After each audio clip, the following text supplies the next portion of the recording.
कहाँ है वो? आपके केबिन में बिठा के रखा है।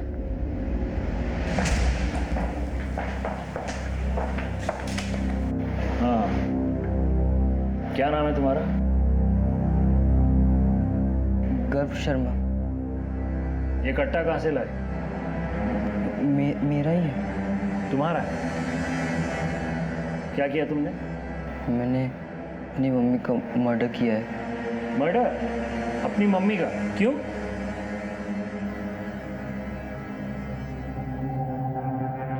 तुम रहते कहाँ हो?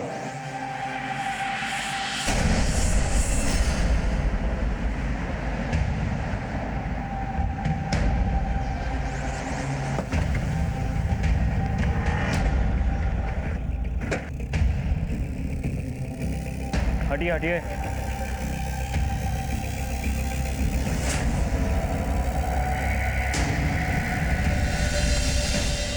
कहाँ है?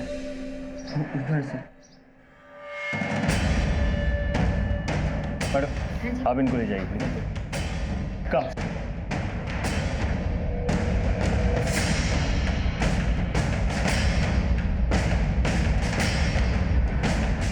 ससुर जी सोमनाथ जी और पोता घर। मैंने सोमनाथ जी को फोन किया है, वो भी बस आते ही होंगे। आप पड़ोसी हैं? जी सर, मैं यहीं रहती हूँ। गोली चलने की आवाज़ तो सुनी होगी? जी सर, मैं यहीं छत पर अचार डाल रही थी, तभी आवाज़ सुनाई दी। सर उस वक्त मैं समझ नहीं पाई कि वो गोली की आवाज़ थी, लेकिन थोड़ी देर के बाद मैंने गर्व को यहीं से निकलते हुए देखा। उसके हाथ में बंदूक थी। मैं देखकर घबरा गई थी सर, मुझे लगा कुछ गड़बड़ है और मैंने अंदर जाकर देखा तो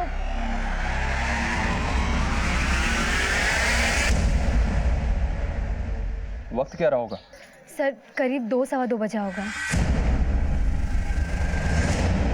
अरे एक मिनट। कहाँ जा रहे हैं? ऊपर नहीं जा सकते आप। घर है मेरा है। सर ये सोमनाथ जी हैं, इस मकान के मालिक। ठीक है, चाहिए।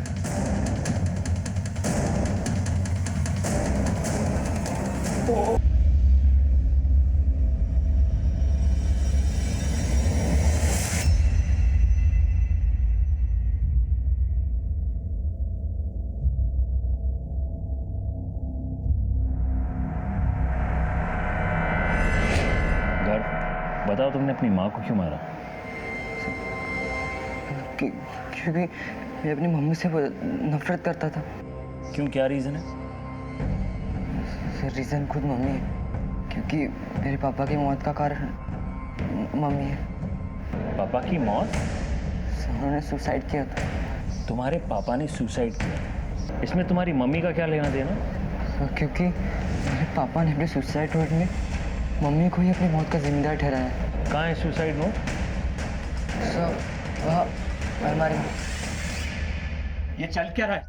मुझे अंदर जाने दीजिए, मुझे गर्व से बात करनी है। हटिए। Sir please. देखिए वो जो भी कुछ कह रहा है ना, वो सब सरासर गलत कह रहा है। आप अपने सीनियर को बुलाइए, मैं बात करता हूँ उनसे। अभी सर बात कर रहे हैं, जैसे ही बाहर आएंगे आप मिल लीजिए। देखिए मैं भी मिलिट्री से रिटायर्ड ऑफिसर हूँ, आप मुझे इस तरह से नहीं रोक सकते। सर प्लीज समझिए, रूल्स हैं हमारे भी कुछ, प्लीज। कहाँ?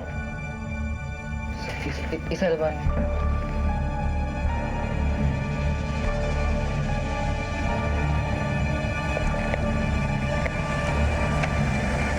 नहीं है, इसी में लगा था मैं।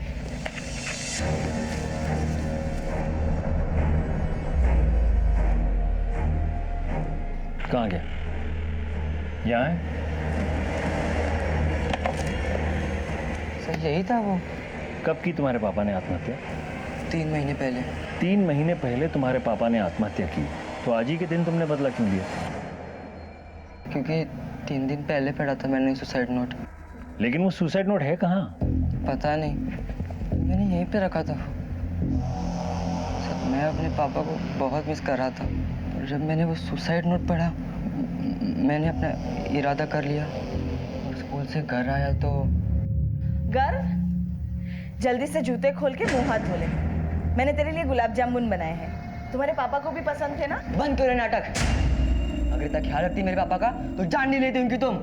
ये क्या बोल रहा है? किसने कहा है सब तुमसे? पापा ने। क्या बकवास कर रहा है? पागल हो गया है क्या? झूठ है ये सब। झूठ ये नहीं मम्मी, झूठ वो है तुम आज तक हमसे बोलती आ रही हो। तुम ही ने मेरे पापा को मारा है, तुम ही ने मेरे पापा को मारा है, तुम ही ने मारा है। तुमने ही मेरे पापा की जान ली है। क्या कर रहे हो?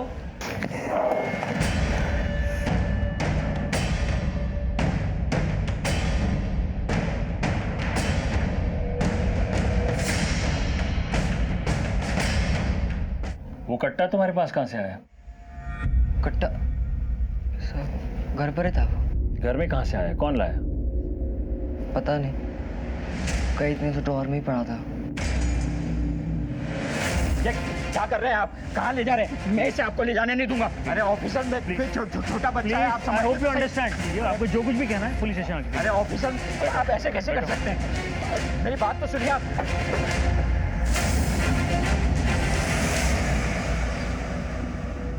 गर्व का चेहरा देखकर लगता नहीं सर कि वो सच बोल रहा है। हमें चेहरे नहीं, सबूत और गवाह देखने होते हैं अमर। तहकीकात में यह तय करना होता है कि सच क्या है और झूठ क्या है। ये देखो, इस तरह के देसी कट्टे बाराबंकी में बनते हैं। पर इनके घर में कैसे आ गया सर? कोई तो लाया होगा। बाराबंकी पुलिस स्टेशन के साथ कोऑर्डिनेट करो। मुझे इस तरह के इलीगल आर्म डीलर्स की सारी लिस्ट और कॉन्ट्रैक्ट किलर्स के सारे डिटेल्स चाहिए। Right sir. और वो गन फॉरेंसिक्स में भेज देना। Okay sir.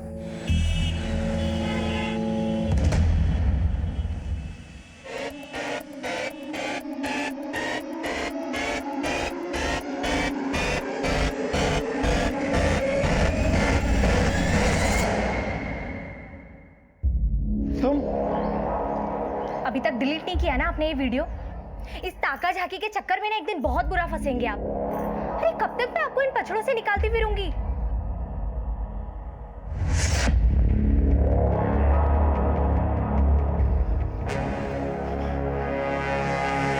मेरा पोता गर्व कहाँ है? अंदर है। आप ऐसे नहीं अंदर जा सकते। अरे छोड़ो। क्योंकि ऐसे अंदर नहीं जा सकते। अरे अरे एक मिनट। आपकी पुलिस टीम ठीक से काम नहीं कर रही है। उस बच्चे ने आकर आपसे कुछ भी कहा और आपने मान लिया। क्या लगता है कि वो बच्चा हत्या कर सकता है, वो भी अपनी माँ की? ये कोई मामूली बात नहीं है। सोमनाथ जी, ये हम नहीं कह रहे हैं। कर्व ने खुद इकबाल जुर्म किया है, और इतना ही नहीं, उसने वो हथियार भी हमें सौंप दिया है और हत्या का कारण भी बताया। ये मामूली बात है क्या? देखिए सोमनाथ जी, मामला बिल्कुल साफ है। और जहां तक बात इल्जाम की है, हम साबित कर देंगे सच क्या है और झूठ क्या है। मैं आपसे कह रहा हूं कि ये सब झूठ है। आप ये कैसे कह सकते हैं? क्योंकि मैं जानता हूं कि सच क्या है। क्या है सच? सच ये है कि कोमल की हत्या गर्व ने नहीं, मैंने की है।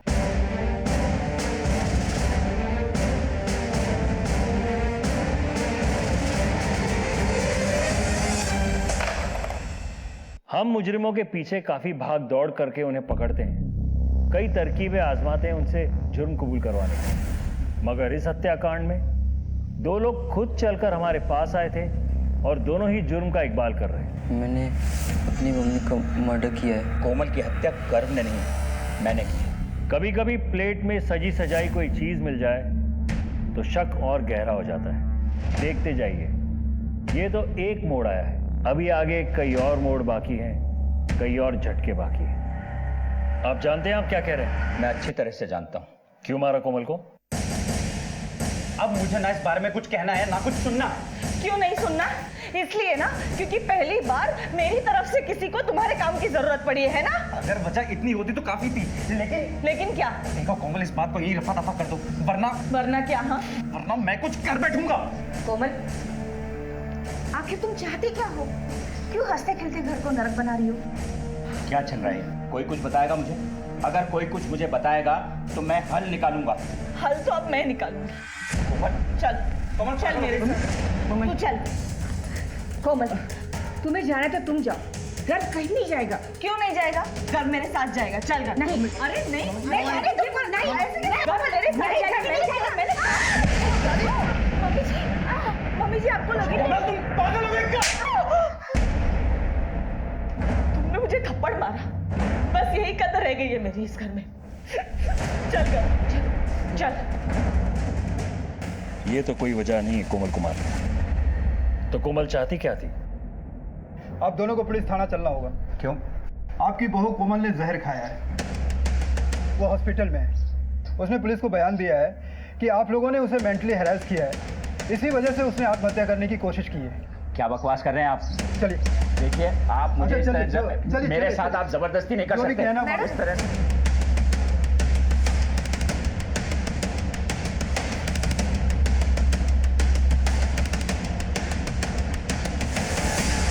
कितना सब कुछ होने के बाद भी मैंने दोनों को मिलाने में कोई कसर नहीं छोड़ी। वकील साहब, बेल करवाने के लिए बहुत बहुत शुक्रिया। सुनील, तू कुछ बताता क्यों नहीं है? तुम दोनों के बीच किस बात को लेकर इतना तनाव है जो बात यहां तक पहुंच गई?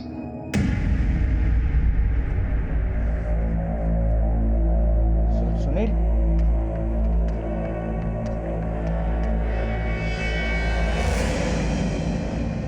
सुनील,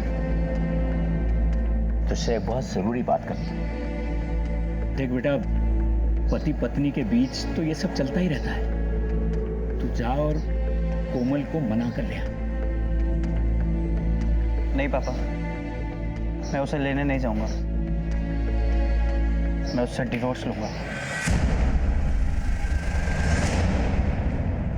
बेटा, पति पत्नी के बीच में तो डिवोर्स हो सकता है, पर माँ बाप के बीच में तो नहीं हो सकता ना। गर्व के लिए, अपने बच्चे के लिए कोशिश तो कर। बेटा, मैं अपने पोते को मिले बगैर नहीं रह सकती। जाकर उसे ले आ। तो फिर क्या कोमल वापस आ गई?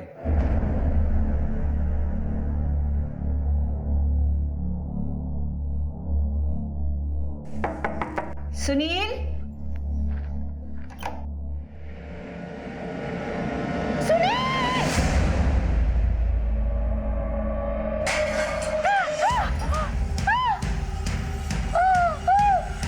कौशल्या, कौशल्या, कौशल्या, कौशल्या! सुनील, उसने हम पे इतना संगीन इल्जाम लगाया जिसकी वजह से मेरे इकलौते बेटे ने आत्महत्या कर ली। उस सदमे में मेरी पत्नी चल बसी। हमारा हंसता खेलता परिवार बर्बाद हो गया। मगर उसी दिन मैंने ठान लिया था। मैं आपके साथ घर लौटने को तैयार हूँ, लेकिन मेरी कुछ शर्तें हैं। मुझे तुम्हारी सब शर्तें मंजूर हैं। बेटा, जो भी कुछ मेरा है वो तुम्हारा और गर्व का ही तो है। गर्व के लिए सही तुम मेरे साथ घर लौट चलो। अब मुझे ये बता दीजिए कि कैसे किया आपने ये सब?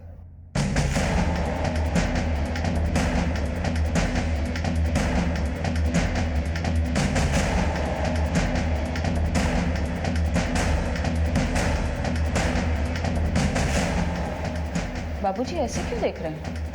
क्या हुआ? जो अब तक नहीं हुआ वो अब होगा। मतलब साफ है, तुम्हें अपने पापों का हिसाब देना होगा। बाबूजी, बाबूजी, नहीं, नहीं। आपकी बहू और बेटे में किस बात को लेकर लड़ाई होती थी? ठीक से तो नहीं पता सर, लेकिन कोई बैंक लोन की बात थी जिसको लेकर दोनों के बीच में तनाव था।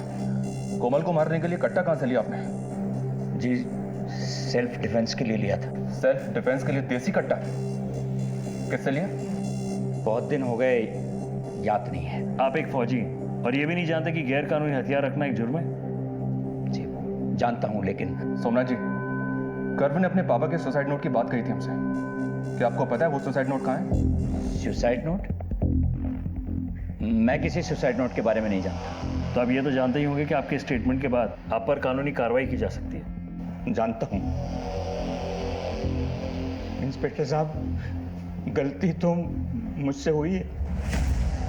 कोमल को मारने के बाद अगर मैं वहां से नहीं चला जाता तो मेरा बच्चा मुसीबत में नहीं पड़ता। आप गर्व को जाने दीजिए, वो निर्दोष है। मैं कह रहा हूं ना आपसे, उसने कुछ नहीं किया, मैंने हत्या की। कहानी अच्छी है, अपने पोते को बचाने के लिए कह रहे हैं ना ये सब? नहीं साहब, ये कहानी नहीं है। मैंने आपको वो बताया है जो हुआ। ठीक है, आपने अपना जुर्म कबूल कर लिया है और उसने अपना, लेकिन हम अपने तरीके से असली मुजरिम को पकड़ेंगे और उसके बाद ही नतीजे पे पहुंचेंगे कि कौन रहेगा और कौन जाएगा। दोनों के बयान बहुत कुछ कह रहे थे, दिमाग में कई सवाल कूद रहे थे। एक तरफ एक 14 साल का लड़का अपनी मां को जान से मार देने की बात कबूल कर रहा था तो दूसरी तरफ एक बुजुर्ग अपनी बहू को। हम सब सोच में पड़ गए थे। सर मोटिव तो दोनों के पास है, कोमल को मारने का। इन दोनों के स्टेटमेंट्स में काफी बातें मनगढ़ंत लग रही हैं। सुनील शर्मा सुसाइड केस की फाइल देखी है मैंने, उसमें सुसाइड नोट का कोई जिक्र नहीं। It was an open and shut case. हमें इन दोनों के स्टेटमेंट्स को क्रॉस वेरीफाई करना होगा। सर ये फिंगरप्रिंट की रिपोर्ट्स। सर देसी कट्टे पे सोमनाथ और गर्भ दोनों की उंगलियों के निशान थे, लेकिन और भी निशान थे जो डिस्टॉर्टेड हो गए। इसका मतलब ये निशान खुद कोमल के हो सकते हैं जो हाथापाई के वक्त पड़ गए, या फिर कोई तीसरा आदमी है जिसे ये दोनों बचाने की कोशिश कर रहे हैं, या फिर सर एक दूसरे को। राइट।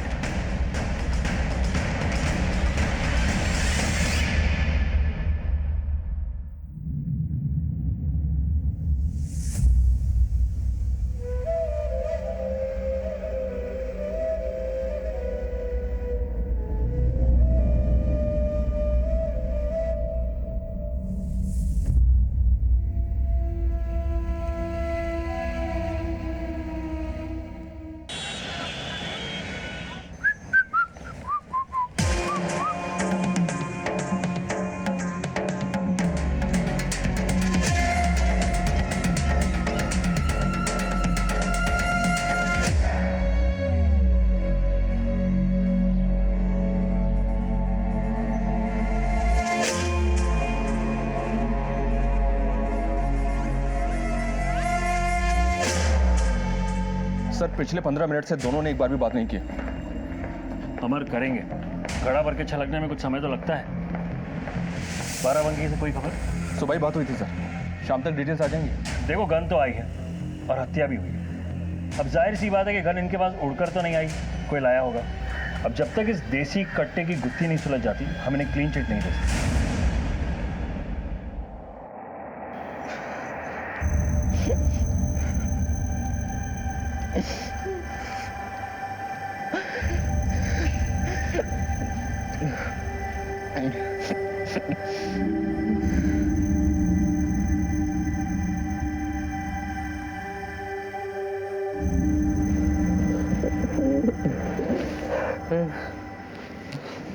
क्या किया तूने बेटा? क्यों किया? बोल। अच्छा जाने दे, जो हुआ हो गया।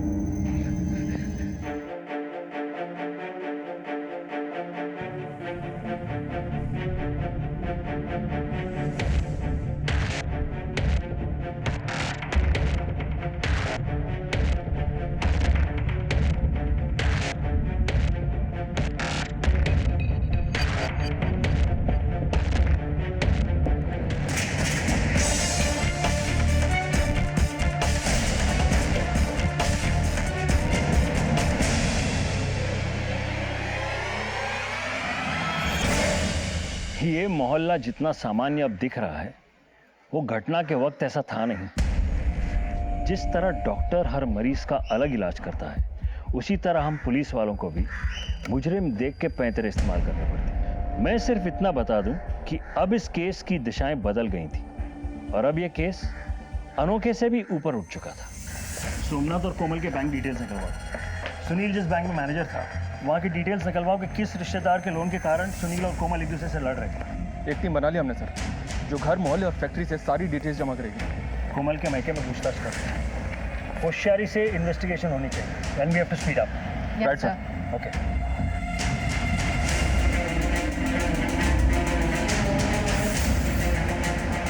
एक भरा खुशहाल परिवार था साहब, न जाने किसकी नजर लग गई। गर्व बाबा से तो बहुत प्यार करती थी कोमल मेम साहब।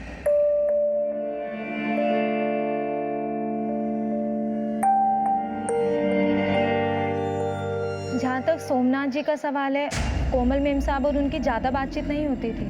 क्या इन दिनों तुम्हारी कोमल मेम साहब की किसी के साथ कोई अनबन चल रही थी, खासतौर पर सोमनाथ जी से? नहीं साहब। किसी और का घर में आना जाना रहता है? नहीं। कभी किसी को लड़ते झगड़ते देखा है कोमल जी से? हाँ साहब, पड़ोस के रस्तोगी साहब से मेम साहब का झगड़ा हुआ था।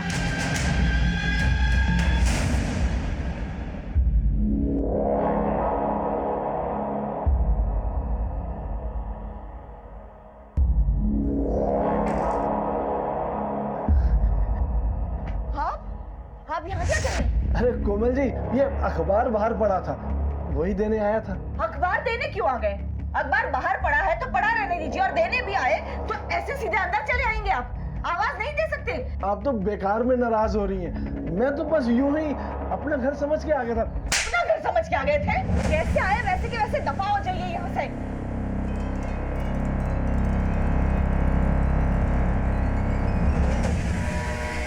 ये कैसी बातें कर रहे हैं सर? मैं तो बस पड़ोसी होने का फर्ज निभा रहा था। कोमल जी के कमरे से स्ट्रगल के मार्क्स मिले हमें, और ये भी पता चला कि तुम्हारी दूसरों के घरों में ताका झाकी करने की बहुत आदत है। अकेली औरत देखी तो नियत में खोट आ गया होगा, है ना? नहीं नहीं सर, ऐसी कोई बात नहीं है। मैं कोई ताका झाकी नहीं करता। मैं तो बस मोहल्ले में नजर रखता हूँ। नजर रखते हैं? क्यों? नजर रखते रखते कभी किसी को आते जाते देखा उस घर में? नहीं सर। देख रस्तोगी, आज के बाद हमारी नजर तुझ पे रहेगी, समझे? आप कहना क्या चाहते हैं? ये सब हमने किया है? देखिए मैडम, आप हमें कायदा कानून ना समझाएं तो ही अच्छा होगा। तहकीकात चल रही है हमारी, और हाँ, जब तक हमारी तहकीकात पूरी नहीं होती आप दोनों पति पत्नी ये शहर छोड़कर कहीं नहीं जा सकते। समझ में आया? जी।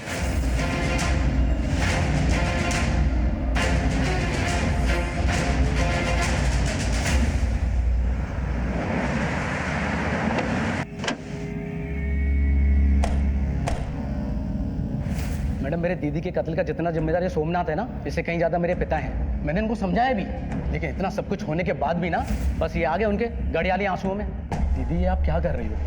अब वापस उस घर में जाना चाहती हो? अब पागल हो गई हो? तू चुप रह, कोमल ठीक कर रही है। अरे सोमनाथ जी खुद चल कर आए हैं, और फिर गर्व हमसे ज्यादा उनके पास खुश रहेगा। और मैडम, वो तो पहले से चाहते थे हमसे कैसे भी बदला ले अपने पत्नी और बेटे का। मैडम, वो तो चाहते थे अपने पोते को हासिल करना, लेकिन बस दीदी उनकी चिकनी चोपड़ी बातों में आ गई। मैं जानती हूँ उन लोगों से बहुत गलतियां हुई है, लेकिन मुझे गर्व के भविष्य की चिंता है, इसलिए मुझे जाना पड़ेगा। आप लोग चिंता मत कीजिए, मैं सब संभाल लूंगी। ये ठीक कह रहे हैं, मैं ही नहीं समझ सका। उस दिन कोमल के जज्बाती फैसले को मैंने ठुकरा दिया होता और उसे नहीं भेजा होता तो आज मेरी बेटी जिंदा होती। कोमल और सुनील का किस बात को लेकर झगड़ा होता था, और ये किस मायके वालों को लोन दिलाना चाहती थी वो? ये तो मुझे नहीं पता, पर मैं एक बात कह सकता हूँ, मेरी बेटी का कत्ल सोमनाथ ने ही किया है। वो एक बेदिल इंसान है। पर गर्व तो कह रहा था कि उसने किया है। मैडम, गर्व झूठ बोल रहा है। उस बुड्ढे ने गर्व को अपनी तरफ किया है। आप उस बुड्ढे को तोड़िए, सच बाहर आ जाएगा।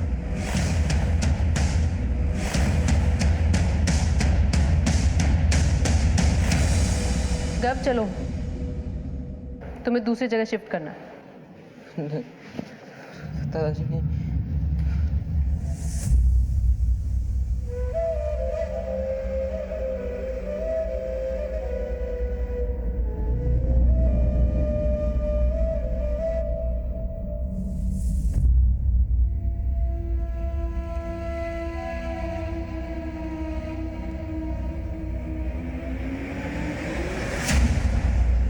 कुएं से तल की मिट्टी लाने के खेल मैंने बचपन में बहुत खेले थे। एक लंबी सांस लेकर कूद पड़ते थे। अब मुझे बिल्कुल वैसा ही लग रहा था। लंबी सांस भी भर ली थी और कूद भी पड़े थे, लेकिन तल की मिट्टी अब तक हाथ नहीं आई थी, और खाली हाथ ऊपर भी नहीं जा सकते थे। खैर, इस केस की बात करें तो कोमल और सोमनाथ के परिवार के बीच इतने सारे हादसे होना,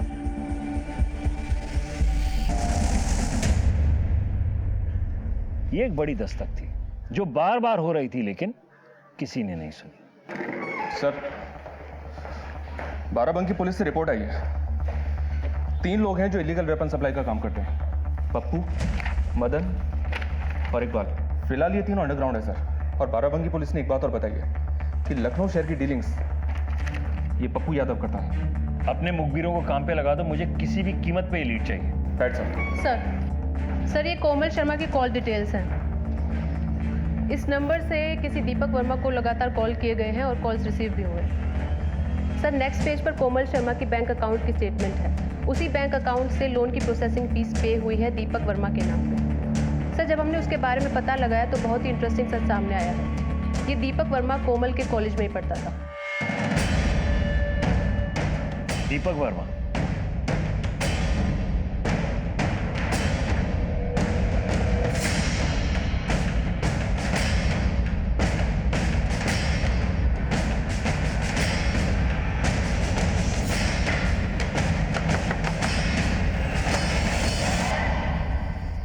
जी। कोमल के मर्डर के बारे में दीपक वर्मा से बात करनी है, बुलाइए उसे। उस डायन औरत ने जीते जी तो हमारा जीना हराम कर ही दिया था और मरने के बाद भी हमारा पीछा नहीं छोड़ रही है। देखिए, उससे हमारा कोई लेना देना नहीं है। कौन है? किससे बात कर रही हो? दीपक वर्मा।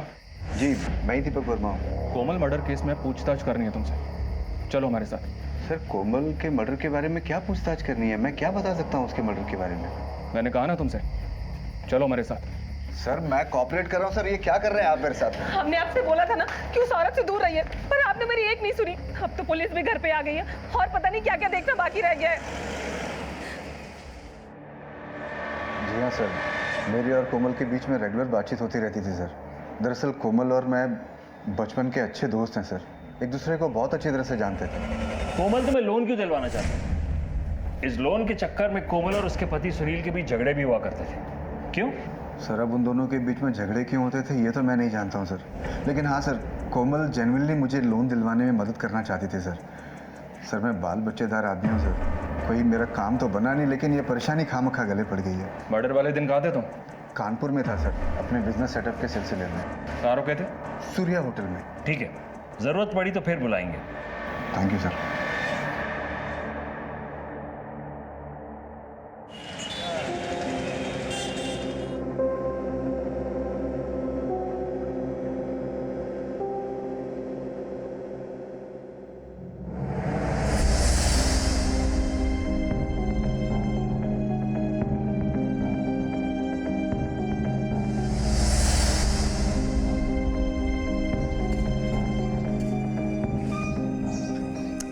ये क्या बाबूजी, आपने फिर इसे स्कूटर दे दिया? कोमल, ये मेरा पोता है, एक फौजी का पोता। मैं इसे हर तरह से तैयार करूंगा। स्कूटर क्या, मैं इसे कार चलाना भी सिखाऊंगा, है ना गर्व? यस।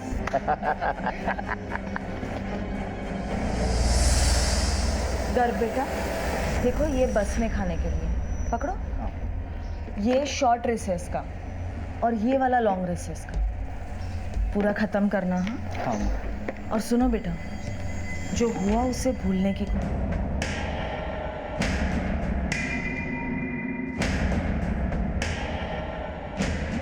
जी सर, ये फैक्ट्री सोमनाथ शर्मा जी का है। फैक्ट्री लीज पे देने के बाद वो टाइम पास के लिए यहाँ आया जा करते थे। ये कोमल मैडम का इस फैक्ट्री में आना जाना होता था? नहीं नहीं, लेकिन पिछले हफ्ते एक बार आई थी और उनका राघव साहब के साथ झगड़ा भी हुआ था। तुम अपनी बकवास बंद करो। सोमनाथ जी कल तक मालिक थे, अब मैं हूँ, और ये फैक्ट्री लीज पे देने का फैसला भी आज से मेरा है। तुम्हारा कॉन्ट्रैक्ट समझो आज से खत्म। तुम्हारा जो भी सामान वामान पड़ा हो वो उसे उठाओ और निकलो यहाँ से, चलो बाहर। अरे आप क्या, खुद सोमनाथ जी भी लीज पूरा होने से पहले हमें नहीं निकाल सकते? ठीक है, अब देखो मैं तुम्हारा क्या हाल करती हूँ। और मैं जो आपका हाल करूंगा वो सोमनाथ की बहू हो, इसलिए चुप हैं, वरना अपनी औकात पे आ गए ना तो अच्छा नहीं होगा। ये 15 तारीख को तुम्हारे राघव साहब फैक्ट्री से कितने बजे निकले थे? यही करीब 1:30 बजे के आसपास। अभी कहाँ है तुम्हारे साथ? राघव साहब महीने में 2-4 बार बाराबंकी जाते हैं। अभी भी वो बाराबंकी गए हुए हैं, आज आने वाले थे, आते ही होंगे। क्या राघव, आजकल बाराबंकी जाना बहुत हो रहा है तेरा? आजकल ही नहीं सर, हमेशा आना जाना लगा रहता है। बाराबंकी में बना हुआ कट्टा इस्तेमाल हुआ है कोमल की हत्या में। मेरा बाराबंकी आना जाना लगा रहता है, इत्तेफाक से कट्टा भी वहीं का मिला है। मतलब कातिल मैं हो गया? तुमने ही तो धमकाया था उसे।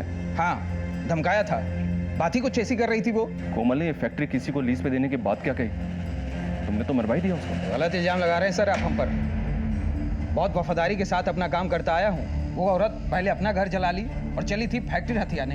अभी हमारा कॉन्ट्रैक्ट खत्म भी नहीं हुआ था। राघव, कोमल ये फैक्ट्री किसको लीज पे देना चाहती थी? किसको लीज पे देना चाहती थी, किससे बात कर रही थी, मैं कैसे बता सकता हूँ सर आपको? ठीक है, आज के बाद जब भी बाराबंकी जाओगे ना तो मुझसे पूछ के जाना, समझे? कभी कभी हम मेहनत तो बहुत करते हैं मगर परिणाम नहीं मिलता। मगर इस केस में हमारी मेहनत ने जो रंग लाया था उसे देखकर आप भी हैरत में पड़ जाएंगे। शुरू से ही मेरी 99% गट फीलिंग ये कह रही थी कि ये दोनों निर्दोष हैं। मैंने ये तेरा इल्जाम अपने सर ले लिया है। हाँ, कोई इंस्पेक्टर कोई पुलिस वाला तुझे पूछे ना तो बोलना दादाजी को बचाने के लिए तूने ये सब किया है। दादाजी, अपनी मम्मी को नहीं मारा? ये क्यों पूछ रहा है तू? क्योंकि मैंने वो मम्मी को नहीं मारा, मैंने आपको घर से निकलते हुए देखा। दादाजी,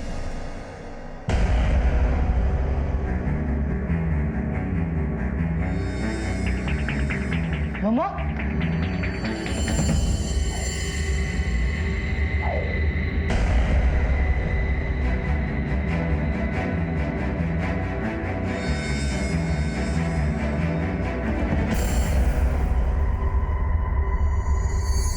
इसलिए मुझे लगा आपने मम्मी को मारा, इसलिए मैं घर लेके पुलिस स्टेशन पहुंच गई। लेकिन दादाजी, मम्मी को आपने नहीं, मैंने भी नहीं, तो किसने मारा? दोनों ने भले ही एक दूसरे को बचाने के लिए झूठ बोला था, लेकिन उस झूठ में थोड़ी मिलावट थी और हमें दूध का दूध पानी का पानी करना था, पूरे सच को सामने लाना। हमारी टीम को पता चला है कि पप्पू यादव नाम का एक बंदा है जो इल्लीगली कट्टे सप्लाई करता है। हमें शक है कि वो कट्टा लखनऊ में उसी ने सप्लाई किया है। अभी अभी हमें खबर मिली है कि वो आपके शहर लखनऊ में गोमती नगर में छुप के बैठा है। Thank you.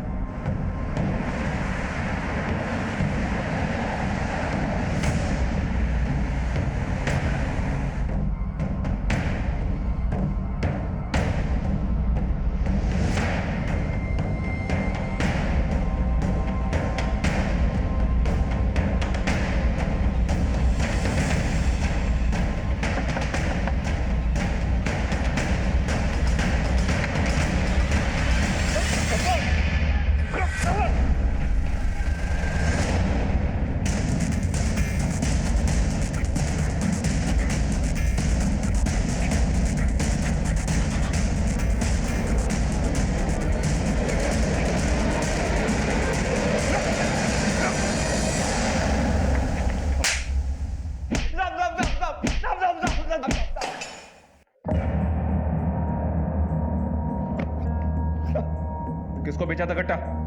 किससे ली थी सुपारी? बोल। साहब मैं सुपारी नहीं लेता। हाँ कट्टा जरूर बेचा था। ध्यान से देख, इन चारों में से किसी को बेचा था? हाँ साहब मैंने कट्टा किसी आदमी को नहीं, औरत को बेचा था। इस केस में तो सिर्फ दो ही औरतें हैं जिस पे शक किया जा सकता है, एक रस्तोगी की पत्नी नंदा, दूसरी दीपक की पत्नी माला। लेकिन सर लगता नहीं है कि वो दोनों ऐसा कर सकते हैं।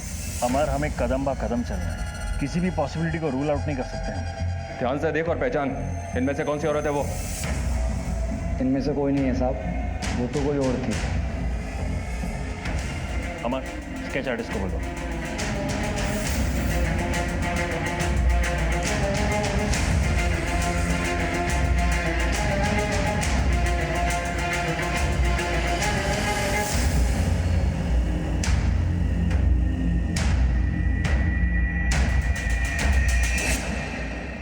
ये तो कोमल है सर। कोमल ने खुद को मारने के लिए कट्टा खरीदा था। ये बात समझ में नहीं आ रही है, खुद को मारने का इसका मकसद क्या रहा होगा? जब अंधेरा गहरा हो जाए, समझो सुबह होने वाली है। हमारे रेडार में जितने भी लोग हैं, सबके मोबाइल लोकेशंस निकलवाओ। 15 तारीख यानी मर्डर के दिन क्या कोई नंबर कोमल के घर के आसपास 1 से 2 बजे के बीच एक्टिव था? I want that report on urgent basis. जी सर।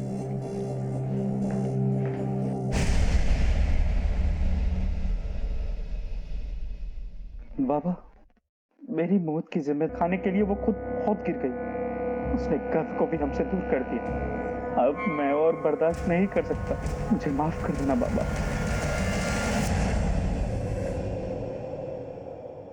सर, हमारा शक बिल्कुल सही निकला। ये देखिए, उस दिन इन लोगों के मोबाइल्स कोमल के घर के आसपास एक्टिव थे, लेकिन ये नंबर देखिए, ये बहुत खास है।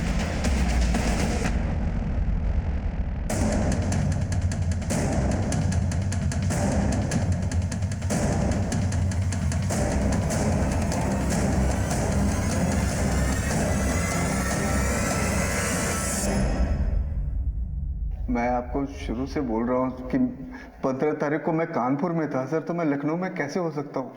तुम सही कह रहे हो, हम भी यही सोच रहे थे कि जो आदमी कानपुर में है वो लखनऊ कैसे आ सकता है। इसीलिए हमारी टीम खुद कानपुर गई। हाँ मैम, दीपक सिंह ने होटल बुक किया था 15 तारीख को और वो आए भी थे, लेकिन रात को 9 बजे। कोमल का मर्डर हुआ दोपहर 2 बजे। लखनऊ से कानपुर का सफर तूने तय किया केके ट्रेवल्स की कार में। शाम को 6 बजे तू यहाँ से निकला और तकरीबन 45 मिनट एक ढाबे पर खाना खाने के बाद 9 बजे तू सूर्या होटल पहुंचा। अब इतने सारे सबूत दे दिए हैं तो आंखों के सामने अंधेरा छा गया होगा ना दीपक? अब सच सच बताओ वरना सच उगलवाने के तरीके आते हैं। मैं सब बताता हूँ सर, सब सच सच बताता हूँ सर। सर ये कहानी हमारे कॉलेज डेज की है। मैं और कोमल एक दूसरे से बहुत प्यार करते थे। हम शादी करना चाहते थे सर, लेकिन मैं लाइफ में सेटल नहीं था, इसलिए कोमल के पापा ने उसकी शादी सुनील से कर दी और मैंने भी बाद में माला से शादी कर दी। हम दोनों ही अपनी जिंदगी में आगे बढ़ चुके थे, लेकिन 3 महीने पहले मेरी मुलाकात अचानक कोमल से हो गई। अरे दीपक, अरे कोमल तुम? कितने सालों बाद, कैसे हो? मैं ठीक हूँ यार, तुम कैसी हो? बढ़िया बढ़िया। और यहाँ कैसे, क्या चल रहा है? सब ठीक चल रहा है। अभी कोलकाता से अपना बिजनेस पूरा का पूरा रैप अप करके यहाँ आया हूँ। अच्छा। अब यहाँ अपने बिजनेस को सेटअप करने के लिए लगा हुआ हूँ, लेकिन क्या करूँ, ना तो बिजनेस का लोन प्रोसेस हो रहा है और ना ही कोई और काम बन रहा है। तुम्हें लोन चाहिए? हाँ। मेरे हस्बैंड बैंक में मैनेजर है, मैं करवाती हूँ लोन, तुम्हारा हो जाएगा तुम्हारा काम। मैं सुनील से बात करती हूँ। अभी भी तुम्हारे दिल में पुराने आशिक के लिए जगह बाकी है? अच्छा, इसलिए उसकी लोन रिजेक्ट करवा दी तुमने? क्या बात कर रही हो तुम? देखो मैं बैंक मैनेजर हूँ, बैंक का मालिक नहीं। अगर लोन एप्लीकेशन रिजेक्ट हो गया तो हो गया, बस। मुझे इस मामले में ना तो तुमसे कुछ कहना है ना कुछ सुनना है। अच्छा तो तू था उनके झगड़े का कारण? फिर? सर सुनील की मौत के बाद कोमल वापस अपने मैके में रहने के लिए आ गई और इसी दौरान हम दोनों की नजदीकियां और बढ़ गई। तुमने क्यों छोड़ दिया मुझे दीपक? मैं आज भी तुम्हारी हूँ, प्लीज मुझे दोबारा अपना लो। शायद हम एक दूसरे के लिए ही बने हैं दीपक। कोमल, अब मैं कभी तुम्हें दोबारा छोड़कर नहीं जाऊंगा, कभी नहीं। कोमल सोमनाथ की फैक्ट्री भी लीज पे तुझे ही देना चाहती थी ना? जी सर। सर ये सच है कि कोमल ने मेरे लिए ही फैक्ट्री के मैनेजर राघव से पंगा लिया था। मेरी और कोमल की नजदीकियों की खबर मेरे घर तक पहुंच गई थी सर, और मेरा और मेरी पत्नी के बीच रोज झगड़ा शुरू हो गया था। और इसी बीच कोमल के हाथ सुनील का सुसाइड नोट लग गया।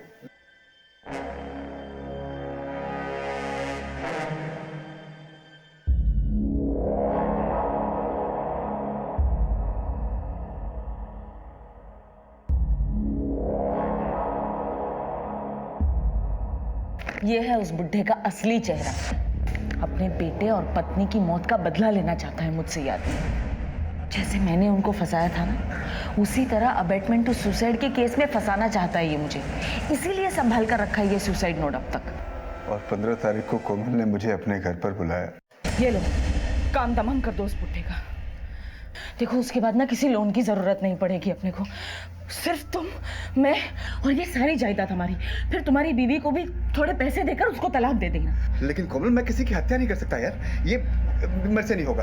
पागल मत बनो दीपक। मैं चाहूँ ना तो उस बुड्ढे के खाने में जहर डालकर उसे कभी भी मार सकती हूँ, लेकिन मैं ऐसा करूंगी तो फंस सकती हूँ। किसी और से करवाऊंगी तो भी फंसने के चांसेस हैं। इसीलिए मैं तुमसे कह रही हूँ, देखो मैंने गन का भी इंतजाम कर दिया है, प्लीज मार दो उसे। अरे किसी को मारना कोई मजाक है क्या कोमल? तुम नहीं कर सकते तो मुझे करना पड़ेगा। मैं तुम्हारे बगैर अभी और नहीं रह सकती दीपक। कोमल,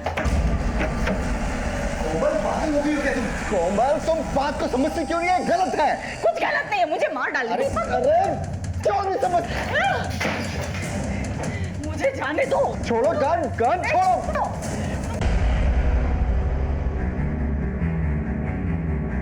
प्यार तो करती थी सर, लेकिन वो मुझे खूनी बनाना चाहती थी। मैं अपना बस एक छोटा सा फायदा देख रहा था, लेकिन वो मेरे साथ बड़े बड़े सपने देखने लग गई थी सर। उसका मेरे प्रति प्यार दीवानगी में बदल चुका था, और एक दिन सुसाइड नोट के डर से अपने ही हाथों अपनी ही जान गंवा दी उसने। तुम्हारे कारण एक परिवार बर्बाद हो गया, एक बच्चा अनाथ हो गया। अब सड़ो यहीं जेल में, इसी के हकदार हो तुम।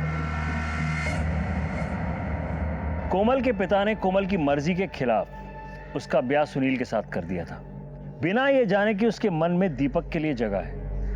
ये पहली दस्तक थी, लेकिन कोमल का दोबारा दीपक से मेल जोल ये एक और दस्तक थी, और ये वो दस्तक थी जो दबे पैर हर मोड़ पर उनकी जिंदगी में आती रही और तबाही मचा गई। कोमल को भी एक दस्तक मिली थी जो खतरे की नहीं, उसके लिए भलाई की थी।